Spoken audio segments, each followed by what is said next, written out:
What is up? What is up? I had little video games, and this is honest game trailers for Injustice 2. Look, no fact, I just got that game today. You just got it. I just got it. I'm gonna play it. I'm getting Red Hood, and I'm getting Starfire. I'm not really hyped about Sub-Zero, but whatever. Because he's in all of them. Because he's in a bunch of games. He's in everything. Anyways, let's check out this honest game trailer and see if they're just gonna be real with us, like they normally do. Yeah. And here we go. The following trailer is There's rated no H answer for except honest. yes. They've conquered powerful foes. They've taken down devious masterminds. Now, watch as the fractured heroes of Injustice come together once again to face an enemy they've never seen before. Microtransactions. Injustice 2. Return to DC's All-Star Gangbang once again. An alternate dimension where your favorite heroes beat the life out of each other to settle who's good guy and right. As the game uses every single plot device they can muster to injustify the matchups in a story that's less unique than the previous game, but still makes more sense than Batman v Superman. It's his mother's name! Break out your fight stick and dive kick into this PG Mortal Kombat as Injustice 2 dishes up more of the fighting game design you love or have come to accept. Or you'll choose from classic heroes, slightly less classic heroes, and total ass pulls. Then battle it out with mind-blowingly awesome supers and stage transitions that after like 3 times you'll wish you could skip.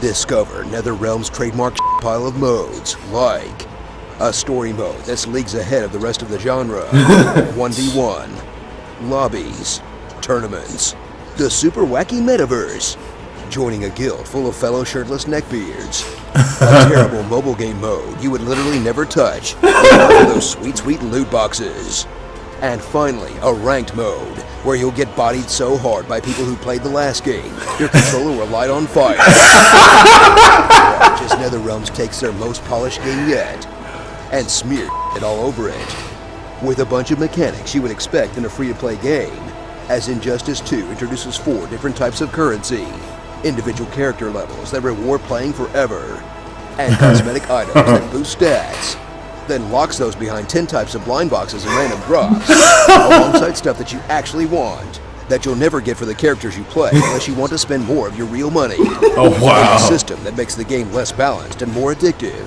that'll just get turned off by series players anyway. No items, Batman only, final destination.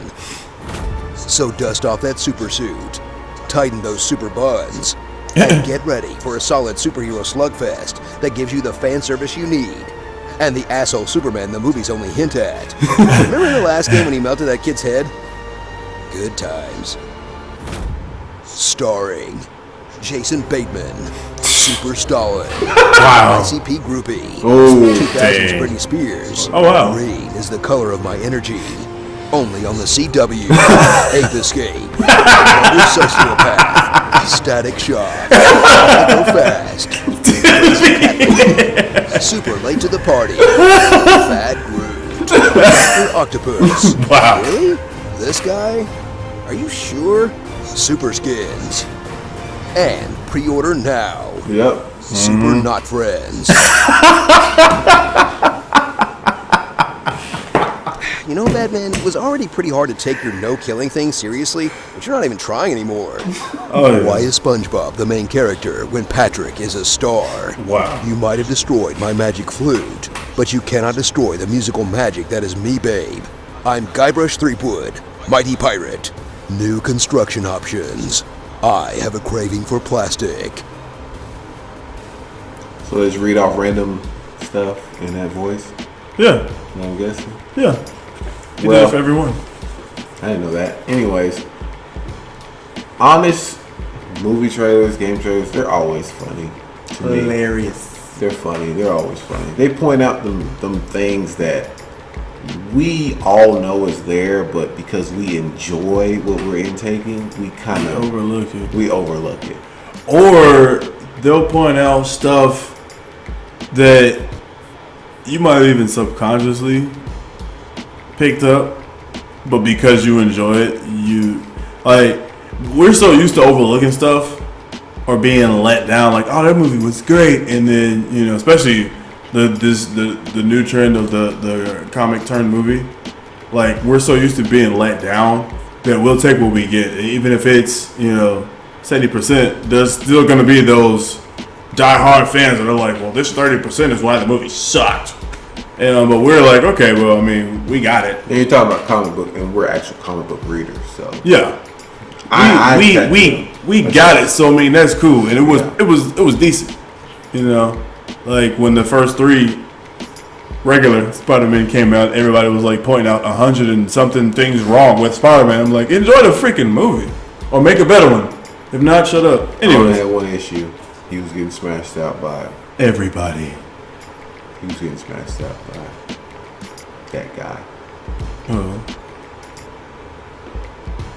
The Goblin. I'm like, bro. He gets smashed up by the guy when he first met him. When he first seen him, it wasn't like an event that happened over and over again. It was, oh, you surprised me. Next time we fight, I got you figured out.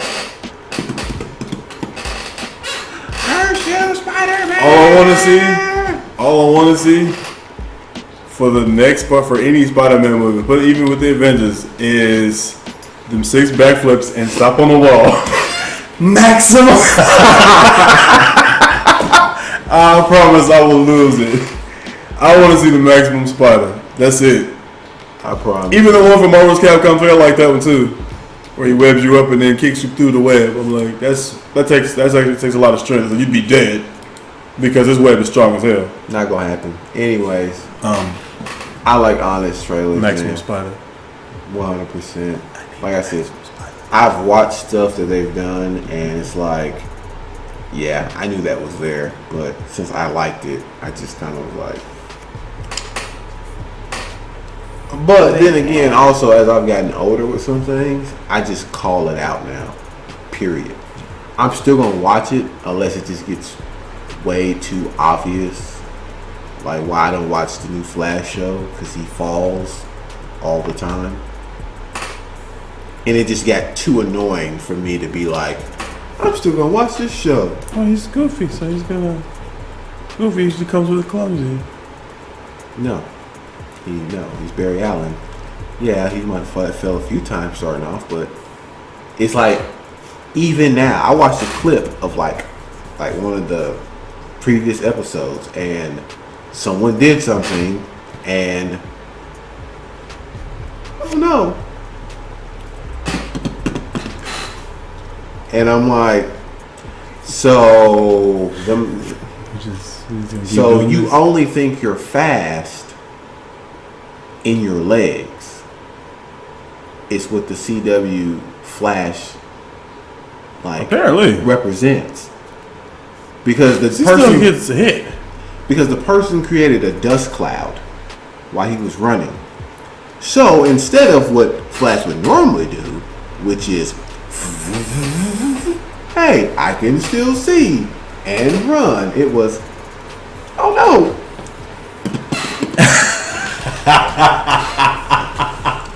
It's gotten so bad, and I mean, I'm not even in this season. I'm not even in the current season. It's gotten so bad on the other seasons that I just was like, I can't watch it anymore. They kept things to a minimum with Arrow. Like Arrow was just a good show. This is a CW logic. We're gonna give you a Superman who can't fly.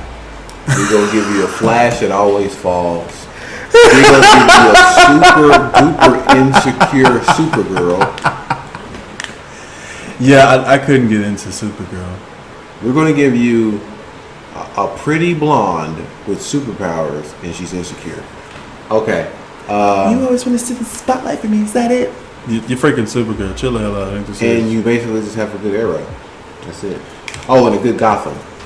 That's just because Batman's not really involved in it. It more highlights the villains, the start of the villains that he now faces. But you have a good Gotham, but that's because that's multiple characters, and then you have a good Arrow.